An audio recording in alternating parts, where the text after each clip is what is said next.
एक कमरा था जिसमें मैं रहता था माँ बाप के संग। घर बड़ा था, इसलिए इस कमी को पूरा करने के लिए मेहमान बुला लिया करते थे हम। फिर विकास का फैलाव आया और विकास उस कमरे में नहीं समा पाया।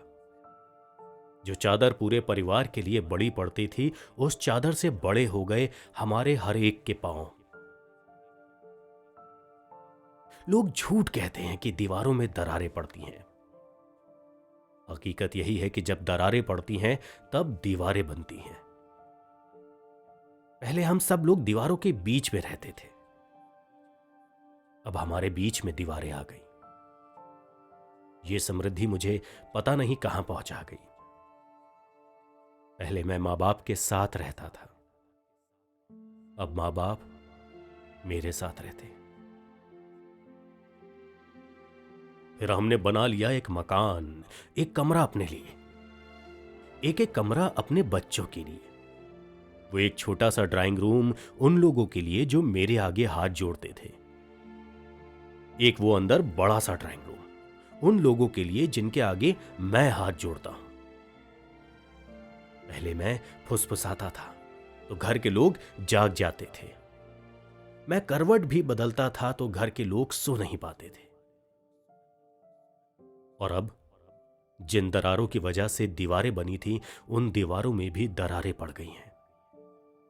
अब मैं चीखता हूं तो बगल के कमरे से ठहाके की आवाज सुनाई देती है, और मैं सोच नहीं पाता कि मेरी चीख की वजह से वहां ठहाके लग रहे हैं या उन ठहाकों की वजह से मैं चीख रहा हूं। आदमी पहुंच गया है चांद तक, पहुंचना चाहता है मंगल तक, पर नहीं पहुंच पाता सगे भाई के दरवाजे तक। अब हमारा पता तो एक रहता है, पर हमें एक दूसरे का पता नहीं रहता। और आज मैं सोचता हूं, जिस समृद्धि की ऊंचाई पर मैं बैठा हूं, उनके लिए मैंने कितनी बड़ी खोदी हैं खाइयां। अब मुझे अपने बाप की बेटी से अपनी बेटी अच्छी लगती है। अब मुझे अपने बाप के बेटे से अपना बेटा अच्छा लगता है। पहले मैं मां बाप के साथ रहता था, अब मां बाप मेरे साथ रहते। और अब मेरा बेटा भी कमा रहा है, कल मुझे उसके साथ रहना पड़ेगा। और हकीकत यही है दोस्तों, तमाचा मैंने मारा है, तमाचा मुझे भी खाना पड़ेगा, तमाचा मुझे भी खाना पड़ेगा।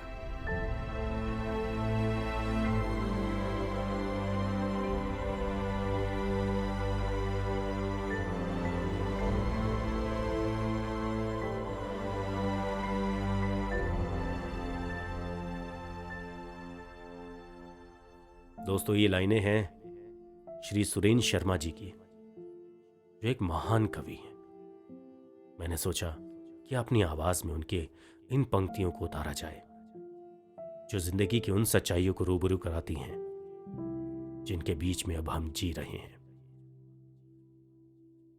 अच्छी लगे तो शेयर जरूर करें।